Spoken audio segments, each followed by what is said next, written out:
अपने बॉयफ्रेंड के बारे में सारी इंटीमेट डिटेल्स बता रही थी। ये सब बताते हुए उसे कुछ भी आइडिया नहीं था कि जिस कंपनी में वो काम कर रही है एक्चुअल में उसका बॉस हार्पर ही है। ये सब जब वो बता रही थी तो थोड़ी देर में हार्पर उसे रोक देता है क्योंकि उनका प्लेन अब लैंड हो चुका था। बहुत टाइम से टर्बुलेंस भी नहीं था, पर फिर भी एमा उसे सब कुछ बता रही थी तो हार्पर सुन रहा था। ये बात जब एमा रियलाइज करती है कि हार्पर ने उसे रोका नहीं तो इस बात से वो बहुत ज्यादा गुस्सा हो जाती है। हार्पर कहता है कि मुझे लगा कि ये सब बताने से तुम्हारा मन हल्का हो जाएगा, इसी वजह से मैं तुम्हें रोकना नहीं चाहता था। उसे गुस्सा होकर वहां से निकल जाती है। एयरपोर्ट पर उसका बॉयफ्रेंड कॉनर उसे लेने के लिए आया हुआ था। कॉनर को उसकी काफी चिंता हो रही थी क्योंकि उसे पता था कि एमा को टर्बुलेंस से बहुत डर लगता है। एमा ने उसे मैसेज भी कर दिया था क्या शायद मेरी जान जा सकती है, और इसी वजह से उसके लिए बहुत ही वरीड था। कॉनर उसे मिलने के बाद उसे कहता है कि हमें अपनी रिलेशनशिप को जरा आगे बढ़ाना चाहिए। कॉर्नर ये सब दूर से देख रहा था। इसके बाद हम देखते हैं कि कॉर्नर और एमा ये दोनों साथ में रहने लग गए थे। मॉर्निंग में कॉर्नर एमा को देखता है और सोते हुए उसकी तारीफ करता है। एमा को अपने नए कॉफी ब्लेंड के बारे में बताता है। वो उसके लिए स्पेशल कॉफी बनाकर देता है। इसे दोनों बहुत एंजॉय करते हैं। इसके बाद हम देखते हैं कि एमा अपने कलीग 3 के साथ थी। वो कंपनी में साथ में काम कर रहे थे। 3 अपने पर्सनल प्रॉब्लम्स के बारे में उसे बता रहा था। जैसे ऑफिस पहुंचते तो सब लोग भाग रहे थे, सारी चीजों को अच्छे से अरेंज कर रहे थे। ऑफिस के एक आदमी से पूछने के बाद उसे बताता है कि आज यहाँ पर सीईओ आने वाले हैं और उनके लिए सब कुछ ठीक किया जा रहा है। इस सब के बीच एमा को उसकी मैनेजर बुलाती है। उसे पूछती है क्या तुम अपनी दवाई लेना भूल गई थी, किस तरीके से तुमने ऑफिसर्स के ऊपर ड्रिंक गिरा दिया। एमा अपने आप को एक्सप्लेन कर रही थी। मैनेजर से कहती है कि अब यहाँ पर सीईओ आने वाले हैं और इस तरीके से गलतियां फिर से होनी नहीं चाहिए, तुम्हें जॉब से निकाल दूंगी। जब एमा देखती है कि यहाँ पर हार्पर आ चुका है और वही कंपनी का सीईओ है तो इस बात से शॉक हो जाती है। उसने फिर खुद को कंट्रोल किया और मैनेजर के साथ ग्रीट किया। मैनेजर सब लोगों को एक एक कर इंट्रोड्यूस करवा रही थी। वो हार्पर को एमा को भी इंट्रोड्यूस करती है। एमा के बारे में थोड़ी सी वो मैनेजर से बातचीत करता है और फिर उसे पूछता है कि यहाँ की कॉफी कैसी है, क्योंकि एमा ने प्लेन में कहा था कि उसके ऑफिस में कॉफी बहुत ही घटिया मिलती है। इस बात से एमा को बहुत ही ऑकवर्ड लगता है। वो कॉफी की बहुत तारीफ करती है। यहाँ पर हार्पर से बात कर सब लोग उसे इंप्रेस करने की कोशिश कर रहे थे। इसके बाद एमा हार्पर को ऑफिस में मिलने के लिए जाती है। उसे बताती है कि जो भी हुआ एक कोइंसिडेंस था। वो इस बात को भूलना चाहती थी। वो कहती है कि मुझे पता नहीं था कि आप ही हमारी कंपनी के सीईओ। उसे कुछ भी गलती हो गई होगी तो इसके लिए वो माफी मांगती है और कहती है कि प्लीज मुझे जॉब से मत निकालिएगा। हार्पर उसे भरोसा दिलवाता है कि उसे जॉब से नहीं निकालेगा। इस बात को ज्यादा सीरियसनेस से नहीं देखता। वो इस बात को सीक्रेट रखने के लिए कहता है कि किस तरीके से वो दोनों शिकागो में मिले थे। एमा सीक्रेट रखने के लिए हाँ कहती है। इसके बाद हार्पर उसे पूछता है कि क्या तुम्हें कभी रियल प्यार हुआ है। एमा इसके बारे में अपनी फिलोसॉफी बताकर वहां से चली जाती है। आज जो भी हुआ था ये सारी बातें एमा अपने फ्रेंड लीजी को बताती है। इस बात से लीजी भी शॉक हो गई थी कि वही कंपनी का सीईओ था। उससे कहती है कि क्या तुमने कोई ऐसा तो सीक्रेट नहीं बता दिया जो बहुत ही डेंजरस हो। एमा ने तो बहुत कुछ बता दिया था। इसके बाद फ्रेंड से पूछती है कि कॉनर के साथ तुम्हारा सब कुछ कैसा चल रहा है। एमा कहती है कि कॉनर अब मुझे पहले जितना प्यार नहीं करता। अगले दिन एमा पहले की तरह अपने काम पर लग जाती है। हार्पर सब लोगों पर नजर रख रहा था। थोड़ी देर में यहाँ पर 3 आ जाता है। वो हार्पर को अपना इंट्रोडक्शन देता है। वो कहता है कि मुझे एमा की जरूरत है, उसके साथ मुझे कुछ कैलकुलेशंस करने हैं। ये कैलकुलेशन एक कोड वर्ड था, यानी कि जब भी उन्हें कॉफी के लिए जाना होता है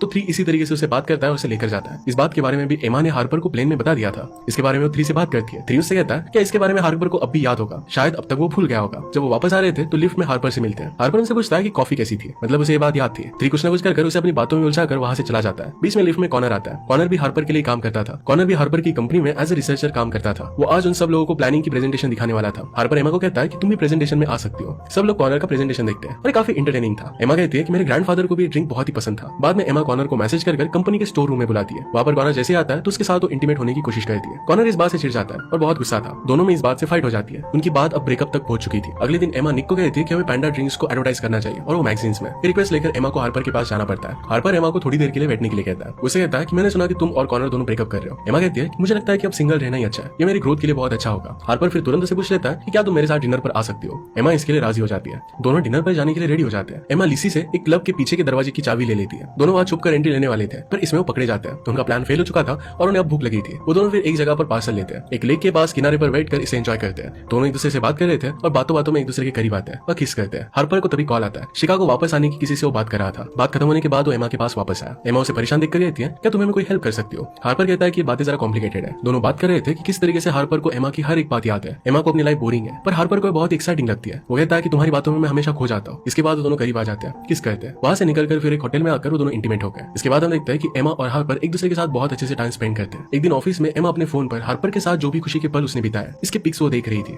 मैनेजर फिर सब लोगों को बुलाती है और कहती है कि आज हमारे सीईओ हार्पर का इंटरव्यू है। सब लोग इसे मिलकर देखने का प्लान बनाते हैं। इंटरव्यू में हार्पर को पूछा जाता है कि किस तरीके से उसकी ब्रदर की डेथ के बाद उसने स्ट्रगल किया। इस सब के बारे में डिस्कस करता है और फिर अपने ड्रिंक्स के बारे में बताता है। अब उनके ड्रिंक्स के न्यू टाइप्स अलग अलग न्यू मार्केट में आए हुए थे। इंटरव्यूअर इसके इंस्पिरेशन के बारे में उससे पूछती है। हार्पर यहाँ पर एमा के बारे में बता रहा था पर एमा का नाम वो चेंज कर देता है। एमा के बारे में उसे जो भी चीजें अच्छी लगती थी कि बिना फुटवेयर के चलना, हेयर पर सिंपल सा फ्लावर लगाना, हमेशा खुद को इनसिक्योर फील कराते रहना, बेवजह होना और ऐसे अलग अलग बातों के बारे में वो बता रहा था। ये चीजें तो बहुत ही रोमांटिक थी पर वो बहुत कुछ बोल देता है और इससे सब लोगों को पता चल जाता है कि वो एमा के बारे में बता रहा था। ये शो लाइव था और इसी वजह से कुछ भी कट नहीं हो पाता। ऑफिस के सब लोगों को पता चल जाता है कि हार्पर और एमा एक साथ है। एमा को फिर लोग चिढ़ाने लग जाते हैं। ये सब सुनते हुए एमा बीच में रोते हुए वहां से चली जाती है। एमा घर आकर लिजी के पास आती है और उसे सब कुछ बताती है। लिजी उसे शांत करने की कोशिश करती है। एमा को फिर हार्पर का कॉल आता है। एमा हार्पर को कॉल पर बहुत भला बुरा सुनाती है। लिजी और उसकी दूसरी फ्रेंड से कहती है कि हार्पर ने जिस तरीके से तुम्हारे सीक्रेट्स के बारे में बता दिया, क्या तुम्हें भी हार्पर के सीक्रेट के बारे में पता है। एमा कहती है कि मुझे उसके बारे में ज्यादा कुछ भी पता नहीं है। एक्सेप्ट करती है कि उनकी रिलेशनशिप एक तरफा है। एमा 3 को वहां से जाने के लिए मना करती है पर फिर भी 3 वहां से चला जाता है क्योंकि उसे लगता है कि हार्पर के साथ एमा को प्राइवेट बात करनी होगी। हार्पर एमा को सॉरी कहता है। एमा को सारी चीजों की वजह से बहुत बुरा लगा था, इस वजह से उसे माफ नहीं कर सकती थी। वो कहती कि मैंने तुम्हें सारी मेरी प्राइवेट बातें बताई थी, तुमने रिवील क्यों की? लोगों ने मुझे इस बात से बहुत क्रिटिसाइज किया। एमा कहती कि तुम अपने बारे में कुछ भी बता देने, या तुम्हें लगता है कि तुम्हारे सीक्रेट दूसरों के कंपैरिजन में ज्यादा इंपॉर्टेंट है। हार्पर कहता है कि मेरे सीक्रेट्स को लेकर मैं किसी पर भी ट्रस्ट नहीं कर सकता, इसी वजह से वो किसी को भी नहीं बताता। इसके बाद हम देखते हैं कि ड्रिंक के लिए मैगजीन में जो एडवर्टाइजमेंट दी गई थी ये सक्सेसफुल हो जाती है। इसका क्रेडिट निक खुद ले लेता है। इस बात से एमा गुस्सा हो जाती है और सारी बातें मैनेजर को बताती है। वो कहती है कि ये सब आइडिया मेरा था और मुझे इसका क्रेडिट मिलना चाहिए। एमा अपनी सक्सेस के लिए प्रमोशन की रिक्वेस्ट करती है। मैनेजर को उसका काम बहुत अच्छा लगा था और इसके लिए वो मान जाती है। प्रमोशन मिलने के बाद एमा की कलीग्स उसे कहती है कि हार्पर के साथ वो रिलेशनशिप में थी और इसी वजह से उसे प्रमोशन मिला।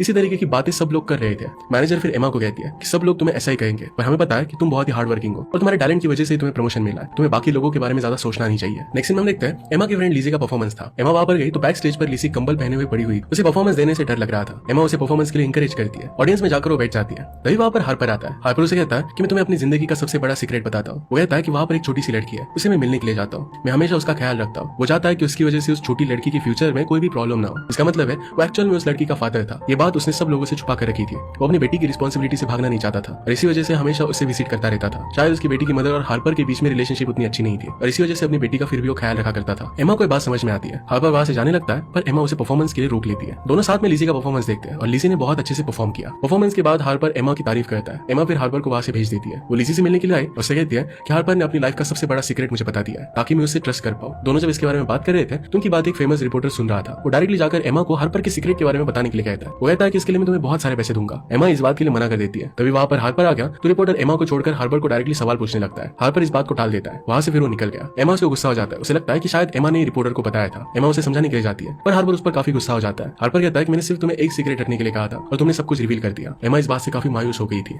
हार्पर फ्लाइट में था और तभी वहां पर एमा भी आ जाती है। उसे कहती है कि जब वो उससे मिली थी तो उसकी लाइफ के कितने अच्छे पल थे, जब तुमने मेरे सारे सीक्रेट रिवील्स कर दिए थे, पर फिर भी मैं कहीं पर भी नहीं गई क्योंकि मुझे पता था कि तुम दिल से बहुत अच्छे हो। जिस सीट पर वो बैठी हुई थी वहां पर एक पैसेंजर आ जाता है। हार्पर से उसे दूर जाना पड़ता है। वो अपनी सीट पर जाकर बैठ जाती है और फिर हार्पर को रियलाइज होता है कि सब एमा की गलती नहीं है। वो खड़ा होकर एमा की सीट के पास जाकर बैठ जाता है और उसे अपनी लाइफ के बारे में सब कुछ बताने लग जाता है। जिस तरीके से एमा ने उसे अपने सीक्रेट्स बताए थे सब कुछ उसे बता देता है। दोनों फिर एक दूसरे को माफ कर देते हैं। हार्पर उसे बताता है कि किस तरीके से उसके आने के बाद उसकी पूरी लाइफ चेंज हो गई। वो कहता है कि मैं तुम्हारे प्यार में पूरा डूब चुका हूँ। एमा कहती है कि मैं भी तुमसे बहुत प्यार करती हूँ। वो दोनों एक दूसरे को किस करते हैं। इसी के साथ मूवी एंड हो जाती है। अगर आपका एक्सपीरियंस अच्छा लगा प्लीज लाइक और कमेंट जरूर कर दीजिएगा। बहुत सारी मूवीज लेकर आते रहता हूँ तो प्लीज चैनल को सब्सक्राइब कर दीजिए और बेल नोटिफिकेशन आइकन मत भूलिएगा। फिर से मिलेंगे और नए के साथ। तब तक के लिए थैंक यू और आप अपने आप का ख्याल रखिए।